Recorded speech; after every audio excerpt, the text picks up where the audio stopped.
The book of Job, Eliphaz attacks again. Chapter 15.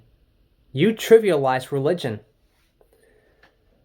Eliphaz of Teman spoke a second time. If you were truly wise, would you sound so much like a windbag belching hot air? Would you talk nonsense in the middle of a serious argument, babbling baloney? Look at you. You trivialize religion, turn spiritual conversation into empty gossip. It's your sin that taught you to talk this way. You chose an education in fraud. Your own words have exposed your guilt. It's nothing I've said. You've incriminated yourself. Do you think you're the first person to have to deal with these things? Have you been around as long as the hills? Were you listening in when God planned all this? Do you think you're the only one who knows anything? What do you know that we don't know? What insights do you have that we've missed? Gray beards and white hair back us up. Old folks who've been around a lot longer than you. Are God's promises not enough for you, spoken so gently and tenderly? Why do you let your emotions take over, lashing out and spitting fire, pitting your whole being against God by letting words like this come out of your mouth? Do you think it's possible for any mere mortal to be sinless in God's sight, for anyone born of a human mother to get it all together? Why, God can't even trust his holy angels.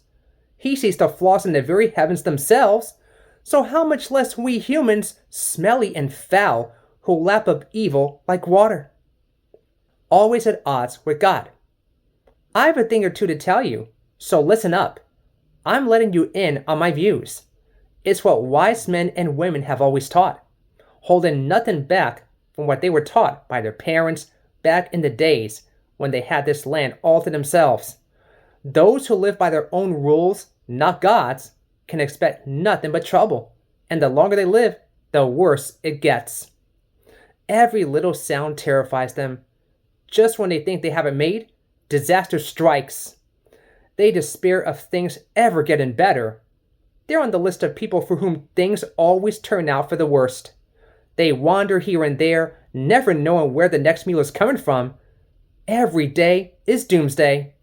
They live in constant terror, always with their backs up against a wall, because they insist on shaking their fists at God, defying God Almighty to his face, always and ever at odds with God, always on the defensive.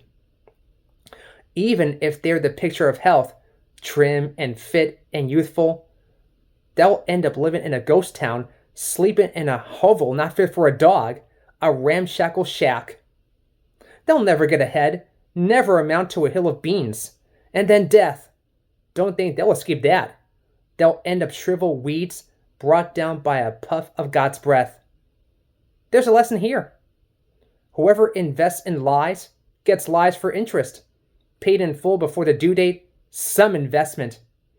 They'll be like fruit frost killed before it ripens, like buds sheared off before they bloom. The godless are fruitless, a barren crew. A life built on bribes goes up in smoke. They have sex with sin and give birth to evil. Their lives are wombs for breeding deceit.